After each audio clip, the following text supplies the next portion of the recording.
桑，玩够了没？是不是该回来了？再不回来，哎呦，我就被你给累吐血了！我告诉你，那你还得适应适应。这新营长到位之前，还得靠你顶着。想撂挑子了呗？副子监，我告诉你啊，你的这些兵可都在这儿死等着你呢。你要是不回来，你觉得对得起他们吗？大家最近怎么样？训练没放松吧？这个你放心，一个个都跟魔怔似的，往死里练，不让练都不行。他们说，只有让一营真真正正挺起来了，自然也就把你给留下来了。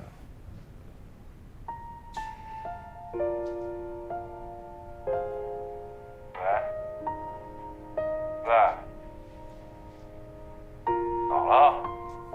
感动了？哭泣了？掉眼泪了？去你的吧！大家都好，我就放心了。行了，你也早点睡吧啊，别老熬夜，小心谢顶。喂，喂，郭子夜，我还告诉你了，我要是有一天真谢顶了，绝对是被你给愁的，你得对我负责。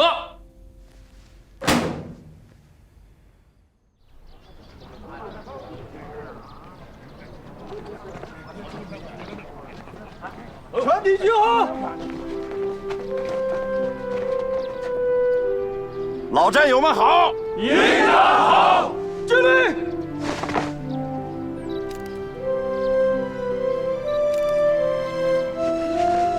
战友们，30多年了，今天我们198师602团1营在这里重新集结，我非常高兴。作为营长，我欢迎你们。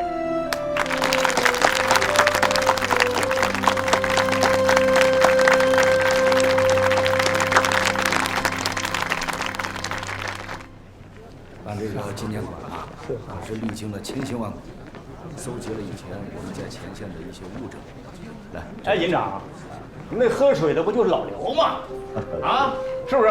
当初急行军3天就1壶水，嗓子渴的都要冒烟了。老刘啊，你当年可是咱们营的飞毛腿呀！你看你现在胖成这样，还跑得动吗？胖那是因为你嫂子手艺好，至于跑动跑不动，要不咱俩比比？嘿，我不跟你比脚力，要比呀，我们比枪法。哎，这是老王啊，王兆坤，是不是啊？是。410高地那一仗，他的胳膊被榴弹炮炸伤了。当时有人给他拍照片，他非要把胳膊露出来，说这就是他的勋章。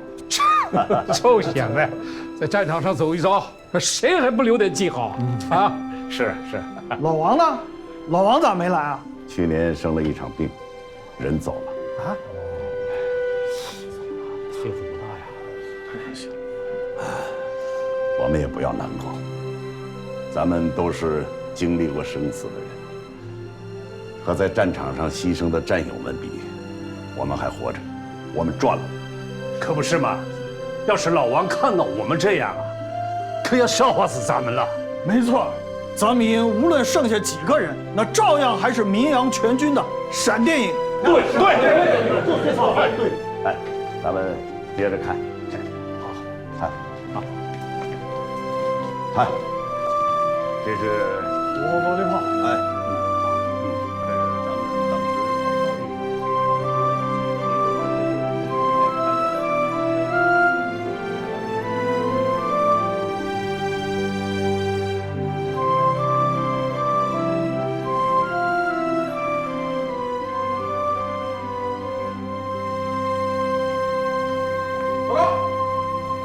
进来。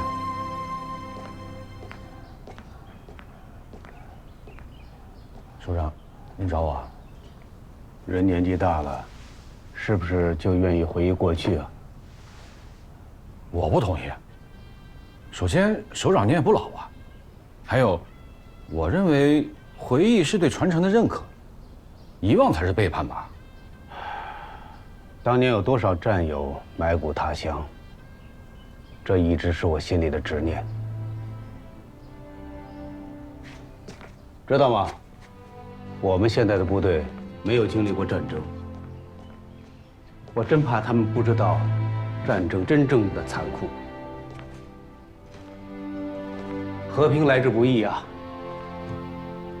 但是想守住和平，必须要有能打硬仗的部队，还有强大的军事实力作为底气，否则的话，保家卫国就是一句空话。首长说的是，所以您才那么看重郭子健。这只是其一，另外他身上有一些特质，总让我想起了我的老营长。当年我还是一个新兵，刚一入伍就上了前线，那可真是一场生死之战呐！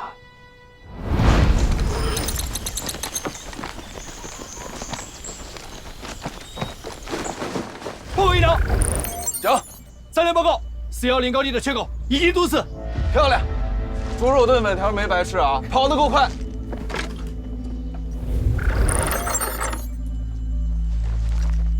我是陈汉霄，1连，连到。3连已经顺利完成布局，3分钟后，1连从正面发起冲锋。是。机枪连、炮兵连，重点加强1连防线火力，饱和打击。打！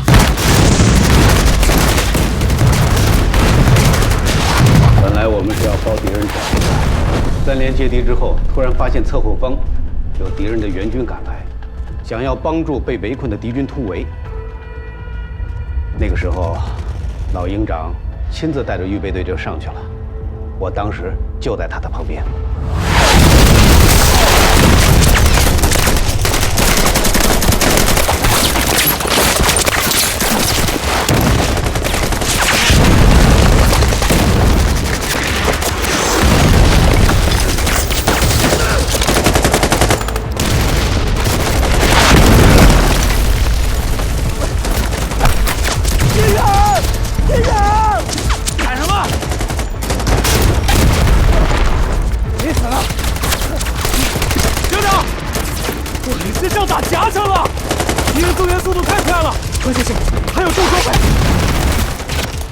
战机已失，马上撤出战斗！再这么打下去啊，你这就成人家饺子了！你想啊，这饭吃的真是不舒服。赔钱的买卖不能做啊！听命令，撤！撤！撤退！撤退！撤退！当时这场仗，我们是和敌人突然遭遇，我及时向上级进行了报告，但是没有太多的时间反应，上面也没有办法支援我们。如果我不行动，就会贻误战机。我当年也年轻啊，年轻气盛，想一战成名，想立功，这是我的私心呢。这一仗打得太仓促，跑了风，漏了气，丢了不少战友的性命，我对不起他们。哎，营长，这你就别自责了。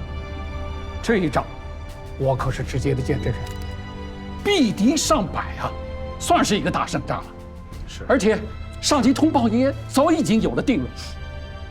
要说什么遗憾，这么多年了，我觉得最大的遗憾就是咱们步兵营火力配备太单一了，对，缺了其他兵种的配合。是，3连长说的是，当时打的那就一个乱套。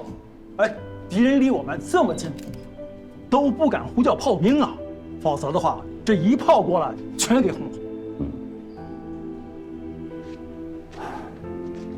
郭营长，你是我们解放军的现役营长，你对这一战有什么想法？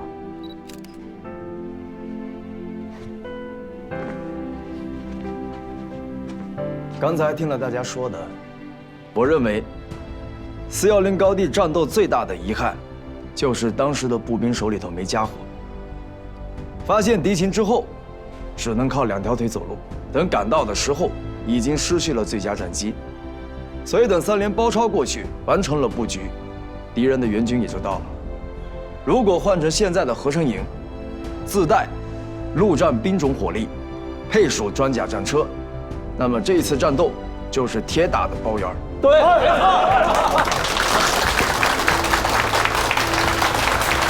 在那个时代是没毛病。那我们现在搞合成化加心智力量，不都是为了能够适应现代战争的挑战吗？是啊，但是老营长过不了那个坎儿。战斗一结束，他就开始研究营战术。我记得第2年吧，我考上军校走之前，他兴冲冲地跑来，拿着一大摞他研究的成果交给我，说：“北华啊，我觉得还是那句老话说的对，装备与火力的变革，才是决定战法战术的战场之本啊！”哈哈哈哈哈！那后来呢？你们还见过面吗？过了没多久，他就申请转业了。转业之前给我来过一封信，信上说，从理论到理念，从知识到技术，他跟起来太吃力了。他希望我能完成他的理想。从那之后，我们就失去联系了。这位老营长，明是非，知进退，难得呀。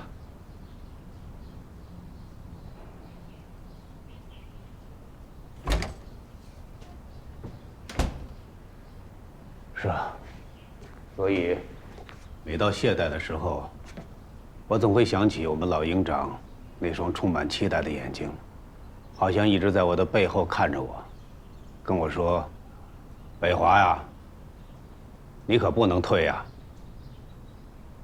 我知道，什么时候我都不能退。来啦！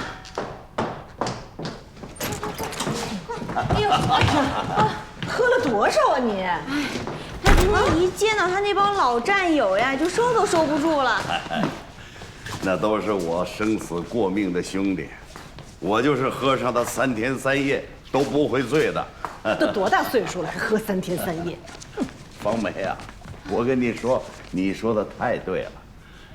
子健这小子就是嘴硬。行了行了，坐下啊！我给你倒杯蜂蜜水去。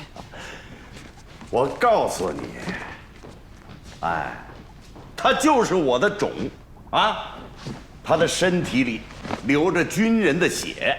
哎，你是不知道啊，今天他往沙盘的跟前一站，那两眼放光的样子，我就知道了。哎，他那心思，我这么一试就试出来了。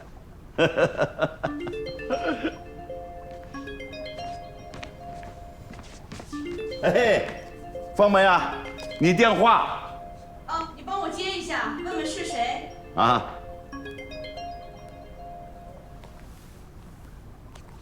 齐主任，我问过了，你们家子健听说是被处分了，好像是演习的时候犯了什么错误，之后又不服气去大闹了党委会，具体什么情况也不是很清楚。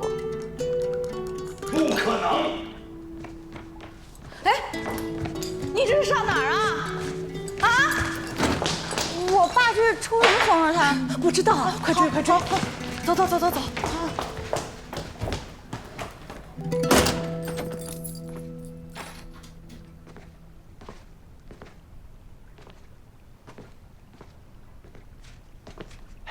外婆，外公怎么不进去睡啊？怎么才回来呀？他等了你一晚上不肯睡，他呀，非要听你跟他讲讲那个老战友聚会的事儿，刚睡着。快让他进去睡吧。晨，你冷静点儿。爸，哎呀，快去！郭子健，你给我老实交代，你是不是被部队开除了？爸，有话好好说。我没法好好说。我告诉你，我陈汉霄在部队这么多年，我行得正，走得直，从来没有干过违反纪律的事儿。你倒好，敢大闹党委会，你告诉我，你到底干了什么混账事儿？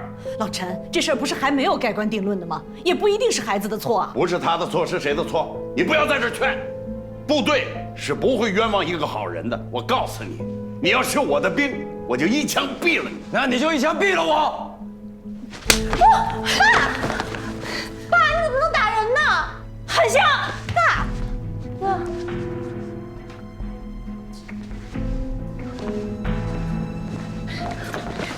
哥，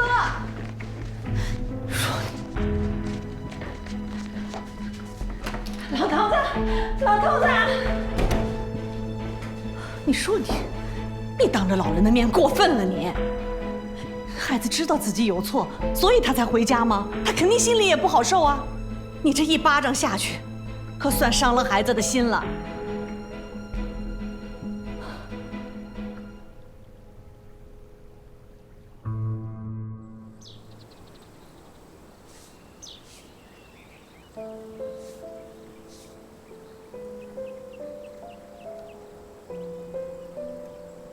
妈，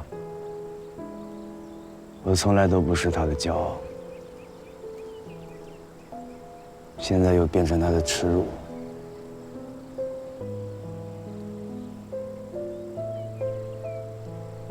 你是不是对我也挺失望的？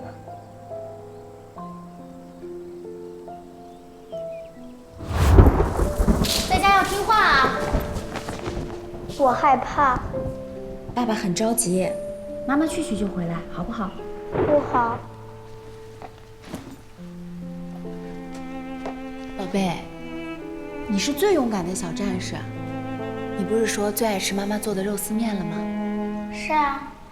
那你去把它吃完，吃完面条了，妈妈就回来了。说话算数。说话算数。记得快点回来哟。嗯。再见。等妈妈啊。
怎么没回来？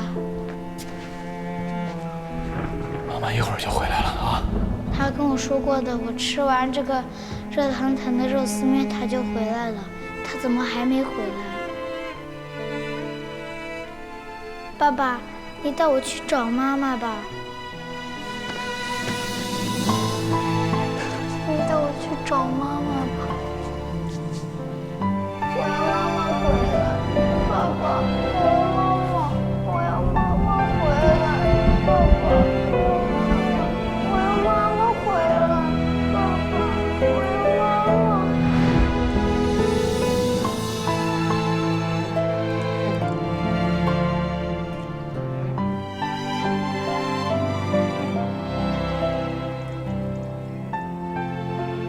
妈，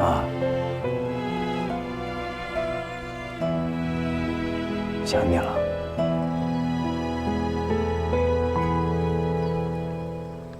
想吃你做的肉丝面了。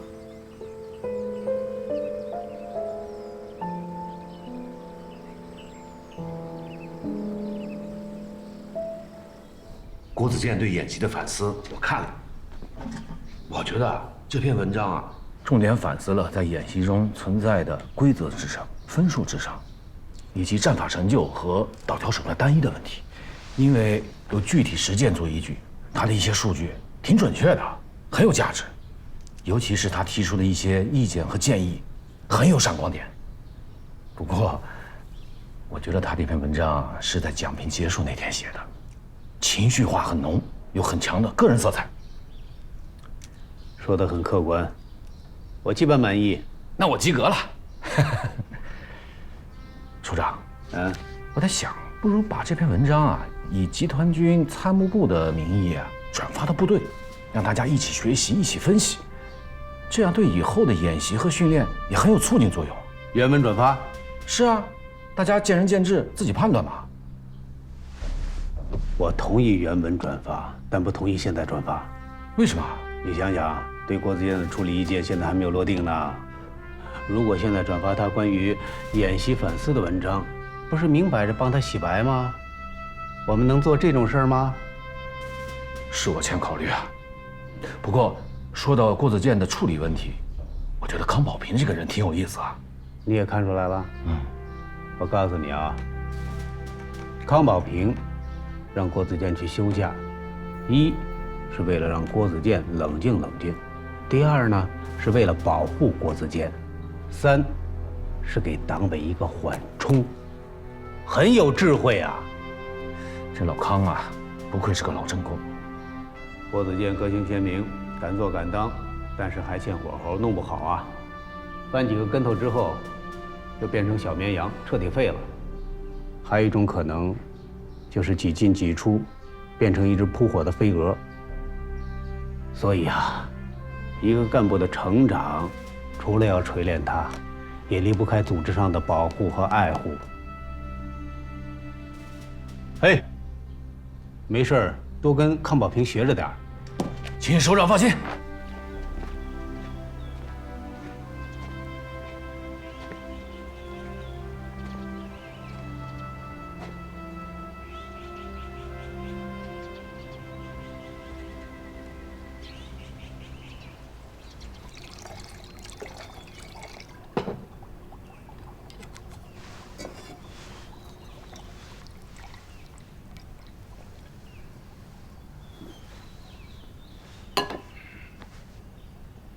倒上。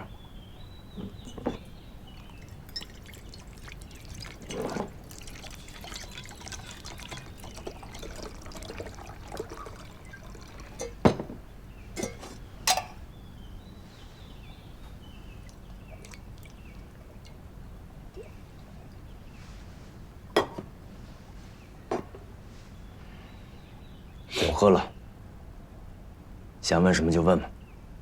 今天我不问，你自己说。说什么？说我的思想，我的行为，甚至我的存在，都不被理解，不被接受。就因为我想当一个随时能打、敢打必胜的军人，就成为部队的不安定因素。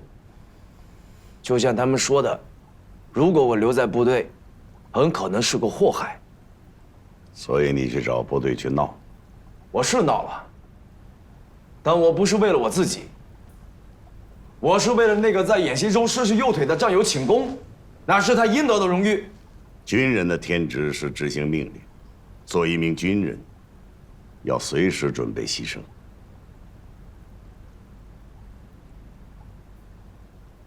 我只是觉得，吴东胜是最好的侦察兵，他是兵王。他截肢以后，他就得回老家，他的一生就全改变了。为什么就不能给他记个功劳呢？他的那条腿受伤跟你有直接关系吗？所以你去找上级去闹，你认为你对他有亏欠，你的愤怒和不满，就是要掩盖你对他的愧疚，对吗？儿子，犯了错误不要紧，啊，要正确的面对错误。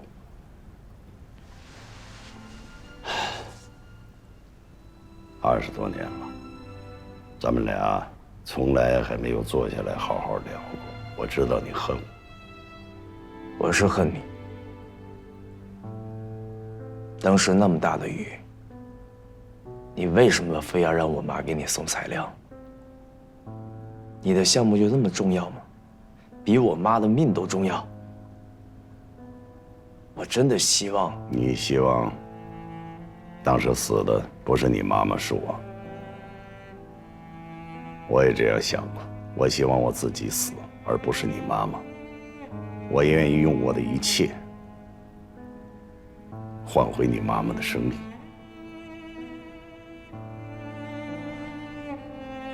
你妈妈临死的时候跟我说，让我好好的照顾你。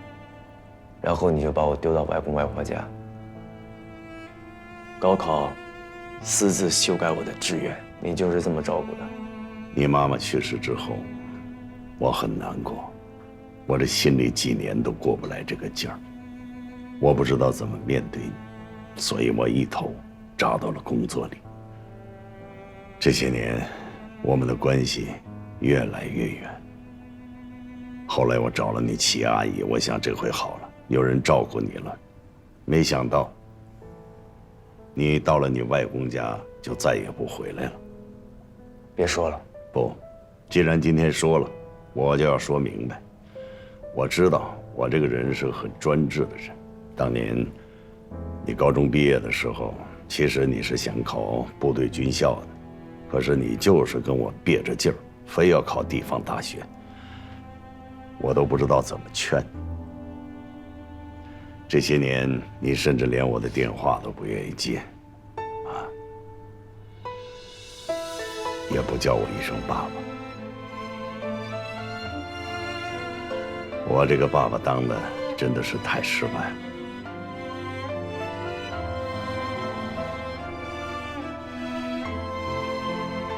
其实我知道，我妈的事不怪你，但我不知道该怪谁。如果当时我能够懂事一点儿，勇敢一点儿，我妈也不至于那么着急赶路，也不会出意外。这不是你的错，不是。人生没有如果，一个人要敢于面对现实。你现在遇到了人生的一个坎儿，我希望你能够面对。我相信部队会给你这个机会的。可能我真的不适合留在部队，至少不适合留在396旅。不，没有任何人比你更适合部队，更适合做一名军人。但是如何成为一名真正的军人，那就要看你自己了。我从小听着外公讲的战争故事长大，把穿着军装的你当成偶像。虽然中途因为矛盾，我不想当兵，可当我穿上军装那一刻起，我就知道这是我的使命。如果不在部队，不当兵，我真的不知道什么适合我。可是现在太难了，我觉得我跟大家格格不入。难道你要放弃吗？做一名军人，难道没有攻下一个阵地就选择后退，或者绕着路走吗？我以前对你很武断，但是今天我尊重你的意见。如果你选择逃避或者离开，你今后这半辈子，难道你不后悔吗？你不遗憾吗？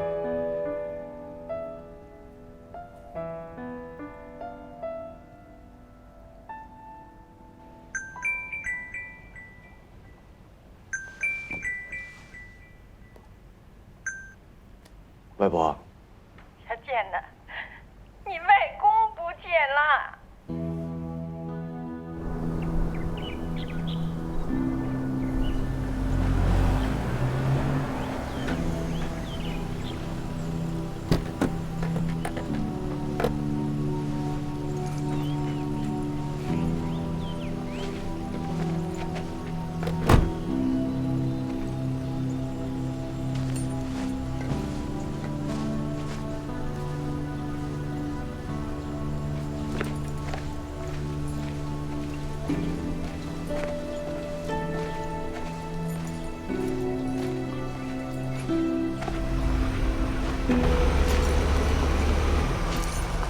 陆军第60师178团2营营长郭有根前来报道。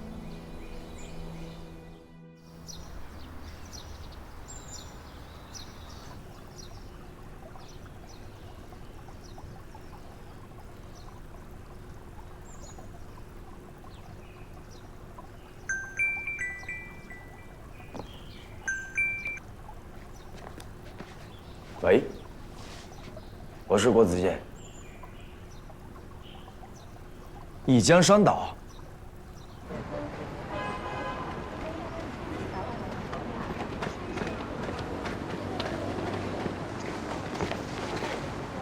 郭子健，你怎么来了？我去派出所办事儿，刚好听到你的名字，一看照片还真是你，我就自告奋勇把活给揽下来了。 好报答你的救命之恩嘛！谢谢。别担心，你外公没事儿，部队把他照顾得很好，还安排了医生给他做了全面的身体检查。好，赶紧过去吧。谢谢政委对我外公的照顾。郭营长，你这是哪里话呀？郭老前辈是我们旅的英雄，这平时请都请不来，他要不是心里老念着老部队，也不可能时时刻刻想着回来呀。不过看他现在这个状况，应该是记忆出了点问题。 我们军医看了，问题不大，病情也基本稳定了，回去好好照顾，找家医院再检查检查。一定。外公，我跟着回去。我外孙是中国人民解放军现役陆军少校，营长。你是谁呀？老前辈，他就是您的外孙，郭子健郭营长啊。我不认识他。 去观察。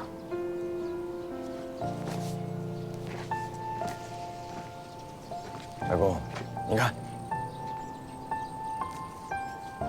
老营长，您帮我看看他是不是冒充军官？如果是，我马上把他抓起来。不知道。回去。外公。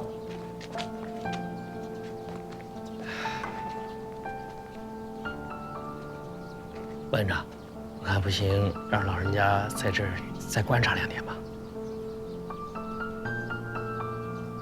好，谢谢政委。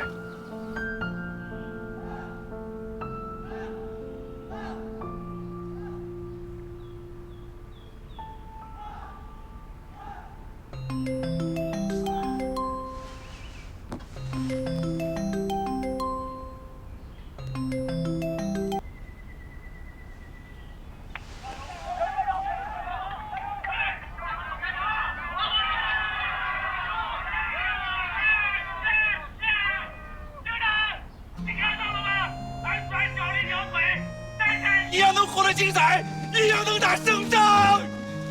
好铁不打钉，好男要当兵。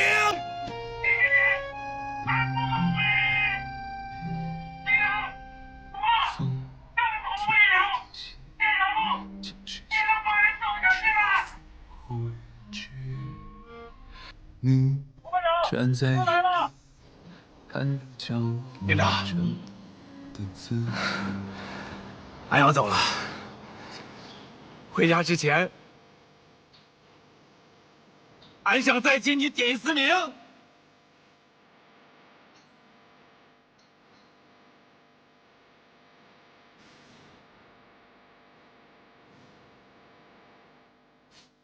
吴东升，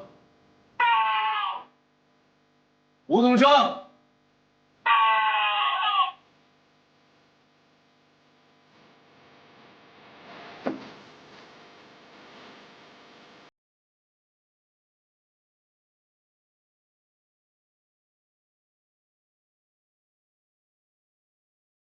吴东升，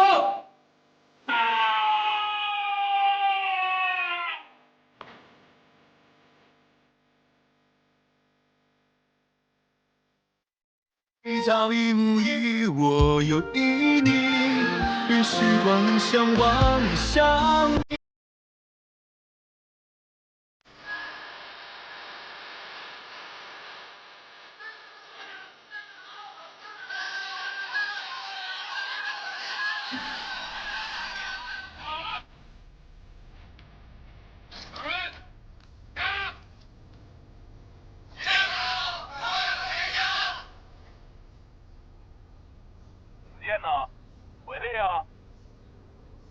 外公，部队真的没有开除我，大家都等我回去呢。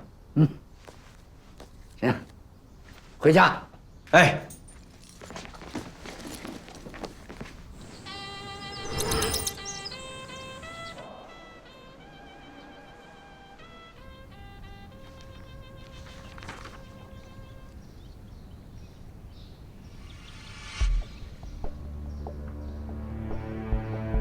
旅长，我们营长已经同意了。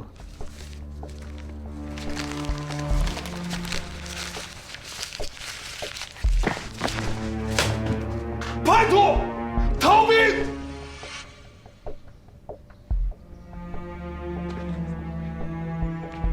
杨茂林，你以为部队是什么？意气爆棚的江湖？扯淡！部队是铁的纪律铸就的钢铁长城。怎么不说话了？你杨茂林不是挺能说会道的吗？你那个调离报告不是写的挺有情有义、冠冕堂皇吗？大队长，不，旅长，你还知道我是大队长？我当初要是知道你现在会当逃兵，就不应该在特战大队拼了命的推举你。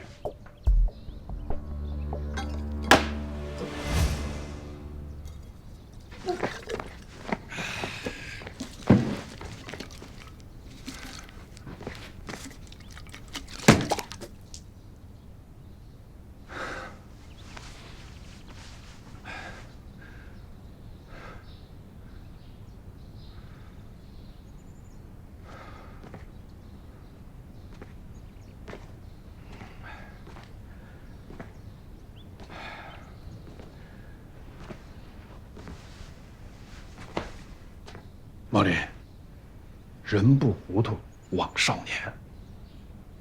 念你年轻，又是初犯，还是我龙远山一手带大的兵，我总不能把你小子一棍子打死在地上吧？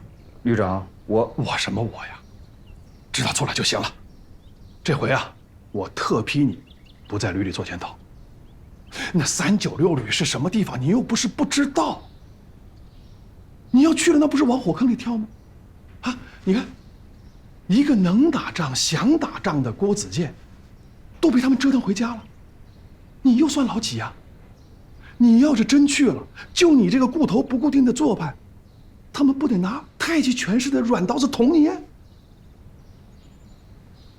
行了，这事儿到此为止啊。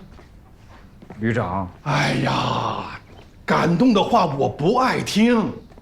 你好好工作，弥补自己的过错。部队目前各项制度都在改进，士官的未来那也是很有前途的，就看你想怎么干。旅长，那些话都不用说了，我都有数啊！你不用念我的好，好好工作，把你的职责发挥到位，那就是对组织最大的回报。行了，回去吧，我好多工作要处理呢。可是旅长，我还有完没完了？回去好好想想，想不通就去跑圈儿，直到想通了为止。